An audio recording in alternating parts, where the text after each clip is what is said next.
ഇലകൾക്കിടയിലും മറിഞ്ഞിരുന്നുകൊണ്ട് ഞാൻ കാണാതെ പോയ ഒരു വലിയ അച്ചിങ്ങപ്പയർ കഴിഞ്ഞ ദിവസം പോസ്റ്റ് ചെയ്തിരുന്നല്ലോ. അത് ഉണങ്ങി വിത്താക്കി പറിച്ചെടുത്തു. പയർ പൊളിച്ചു നോക്കിയപ്പോൾ അത്ഭുതപ്പെട്ടു പോയി. സാധാരണ അച്ചിങ്ങപ്പയറിൻ്റെ വിത്തിൻ്റെ വണ്ണമല്ല, അതിൻ്റെ ഒരു ഡബിൾ സൈസ് ഉണ്ട്.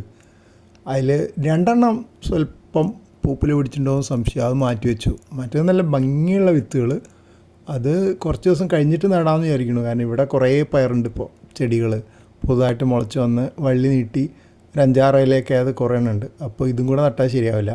പക്ഷേ 2 പൂപ്പിൽ പിടിച്ച പോലെ തോന്നിയത് ഞാൻ ഉടനെ തന്നെ കാലിയുള്ള 2 ചെടിച്ചട്ടിയിൽ കൊണ്ട് നട്ടു. അല്ലെങ്കിൽ എന്തായാലും കടയിൽ പോകും. ഇനിയിപ്പോൾ ഈ നല്ലതായിട്ട് കാണുന്ന വിത്തും ശ്രദ്ധിച്ചില്ലെങ്കിൽ കുറച്ച് ദിവസം കഴിയുമ്പോൾ പൂപ്പിൽ പിടിച്ചു പോകും. കാരണം നമ്മളിവിടെ അതിന് സ്പെഷ്യൽ കോട്ടിംഗ് ഒന്നും കൊടുക്കണില്ലല്ലോ. പ്രിസർവേറ്റീവ് എന്താ കോട്ട് ചെയ്ത് ഒരു പിങ്ക് നിറമാണ് കടയിൽ നിന്ന് വാങ്ങുന്ന വിത്തൊക്കെ ഉണ്ടാവുക.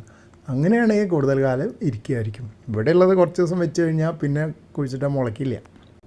ചെടിച്ചട്ടികളിൽ വളരുന്ന 2 ചെടികളിലായിട്ട് ധാരാളം അച്ചിങ്ങാപ്പയറുണ്ടാവുമെന്ന് ഇന്നലെ ഞാൻ പോസ്റ്റ് ചെയ്തിരുന്നു. പക്ഷെ ആ വീഡിയോ ക്ലിപ്പ് എടുത്തപ്പോൾ ഇത്രയും വലിയ പയർ ഞാൻ കണ്ടേയില്ല. കാരണം വേറെ ഒന്നുമില്ല, അവിടെ കുറച്ച് വെള്ളരിയുടെ ഇലകളൊക്കെ ഉണ്ട്, അതിൻ്റെ പിന്നിലായിരുന്നു ഉണ്ടായിരുന്നത്.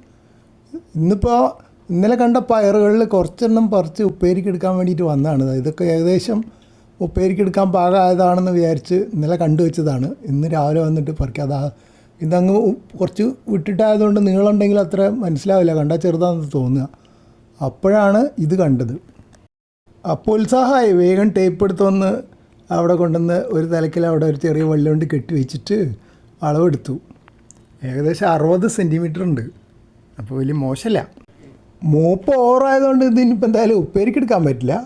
വേണമെങ്കിൽ പൊളിച്ചിട്ട് വിത്ത് മാത്രമായിട്ട് പയറുമണിയായിട്ട് കറക്കിയെടുക്കാം. പക്ഷെ അത് വലിയ രസം ഉണ്ടാവില്ല. അപ്പോൾ അതുകൊണ്ട് ഞാൻ എന്ത് ചെയ്തു, ഇതിന് വിത്തിരിക്കട്ടെ, കുറേ വിത്തുണ്ടാവും. പക്ഷെ ഇത്ര അധികം വിത്ത് നടാനിപ്പോൾ ഇവിടെ സ്ഥലമില്ല. ഒരുവിധം എല്ലാ ചെടിച്ചട്ടികളിലും കഴിഞ്ഞ സീസണിലെ വിത്തുകൾ നട്ട് ഒരടിയൊക്കെ വലുപ്പമുള്ള കുറേ പയർ ചെടികളുണ്ട്. ഒക്കെ വള്ളി നീട്ടി തുടങ്ങിയതാണ്. എന്തായാലും വിത്ത് ആദ്യം കുറച്ച് ദിവസം കൂടെ കഴിഞ്ഞിട്ട് പറിച്ചെടുക്കുകയുള്ളൂ. കാരണം ഇത് നല്ലോണം ഒന്ന് ഉണങ്ങിക്കോട്ടെ. എന്നിട്ട് വിത്തെടുത്തിട്ട് പറ്റിയ സ്ഥലങ്ങളുള്ള ഇതൊക്കെ നോക്കി നടാമല്ലേ, കുറച്ച് സൂക്ഷിച്ച് വയ്ക്കാം. പക്ഷെ ഞാൻ തന്നെ സൂക്ഷിച്ച് വെച്ചാൽ മിക്കവാറും പൂപ്പിൽ പിടിച്ച് പോകും. കടയിൽ നിന്ന് വാങ്ങുന്ന വിത്തിൻ്റെ മുകളിലൊക്കെ ഒരു കോട്ടിങ് ഉണ്ടാവും, എന്തോ പ്രിസർവേറ്റീവ് കോട്ടിങ് ഉണ്ട്, ഒരു പിങ്ക് നിറം ഉണ്ടാവും. നമ്മൾ സൂക്ഷിച്ച് വെച്ചാൽ മിക്കവാറും കുറച്ച് ദിവസം കഴിഞ്ഞ് നോക്കിയാൽ നിറയെ പൂപ്പിൽ പിടിച്ചിട്ടുണ്ടാവും.